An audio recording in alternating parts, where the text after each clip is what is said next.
Gabarit d'architecture, bonjour et bienvenue dans cette nouvelle vidéo. Je suis ravi de vous présenter aujourd'hui le nouvel applicatif qui vous permettra de faire tous vos plans d'architecture facilement et rapidement. Donc avant ça, pensez à vous abonner à la chaîne et à activer la petite clochette des notifications. Ça, c'est pour ne rien louper. Donc tout de suite, je vais vous afficher mon écran. Et voilà, c'est parti. Bienvenue sous l'environnement donc du gabarit d'architecture. Donc comment c'est composé? En général, ici, j'aime bien faire les plans. Là, vous pouvez ajouter des coupes, des détails. À noter que tout est dynamique, hein, donc on peut très bien faire ça, dire que ici on va faire du plan et virer ça, par exemple. Donc là, je fais CTRL-Z, mais c'est pour vous donner vraiment l'idée générale. Là, j'ai essayé de ranger un maximum de choses. Alors, petite légende, il y a des blocs ou des objets, hein, parfois il y a des objets, c'est ni plus ni moins des lignes, c'est des trucs qui traînaient un peu. Il y a une majorité de blocs, mais vous voyez par exemple ici, il va y avoir du ligne par ligne. Ici, il va y avoir des blocs, mais ici, il y a des blocs dynamiques. Donc, bloc dynamique, c'est symbolisé comme ceci. Comme ça, vous les retrouvez en un clin d'œil. Ça peut être par exemple les panneaux. Donc, les panneaux, vous pouvez afficher des choses avec des annotations ou pas. Vous pouvez évidemment inverser des flèches, donc c'est très pratique. Et tout est dynamique. Pareil pour les véhicules. Donc celui-là, par exemple, vous pouvez changer votre modèle de voiture pour habiller vos plans et choisir la bonne vue. Donc en fait, au lieu d'avoir tous ces blocs ici à gérer, vous en avez un seul. Vous prenez celui que vous voulez en fait. Je les ai rangés comme ça pour plus de simplicité. Et c'est pareil pour les autres. Donc ceux-là sont dynamiques, d'accord ? Ensuite, vous avez des arbres. Donc là, c'est tous les véhicules, hein, les panneaux. Là, vous avez tout ce qui est arbres. Donc pareil, ceux-là sont dynamiques. Donc vous pouvez étirer, vous pouvez changer. Alors ceux-là, en fait, non, je les ai mis dans le dynamique. Ils ne sont pas vraiment dynamiques. Ceux-là, oui. Voilà. Bon, il y a quelques options, on va dire. Ils ne sont pas forcément tous vraiment dynamiques de chez Dynamique, mais ce sont disons qu'ils sont assez bien faits.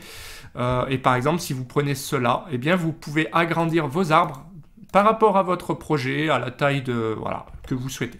Donc, vous voyez, c'est très intéressant. Donc là, vous avez d'autres types d'arbres. Vous avez aussi des personnages. Alors, dynamique ici, comme par exemple la possibilité d'utiliser de la rotation directement ou de l'inversement. Voilà, la symétrie donc. Donc ça, c'est vraiment dynamique. Et ici, vous avez des personnages. Donc qui sont quand même des blocs. Du mobilier, pareil. Alors la plupart sont de simples blocs. Il y en a peut-être 2-3 qui sont dynamiques dedans, mais voilà, c'est une grosse bibliothèque avec du mobilier, avec des frigos, des escaliers, des baignoires, des WC. Celui-là, par exemple, qui est dynamique. Donc vous pouvez faire la vue de face, etc. Donc vous voyez, je peux facilement faire ça. Voilà, donc là, j'ai un WC un peu comme ça. Donc c'est très pratique.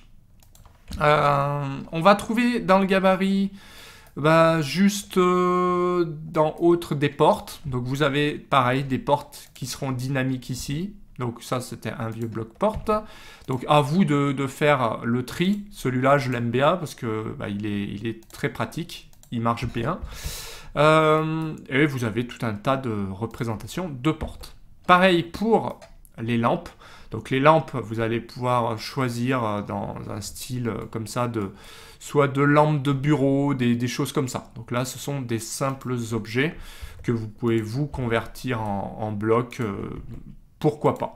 Moi, je ne me suis pas trop cassé la tête puisque je ne les ai pas encore trop utilisés, mais ils ont le mérite d'exister. Et puis là, vous avez tout un tas de blocs dynamiques bien pratiques, comme des talus, des IPE, des HEA, des pochages, pour couper des éléments, des pentes automatiques, toutes sortes de choses à faire le tri là-dedans. Mais par exemple des axes où on peut changer directement le nom de l'axe ou alors non, ici non, mais on peut enlever les lignes, on peut rajouter des lignes, on peut faire de la rotation, on peut étirer, on peut faire pas mal de choses.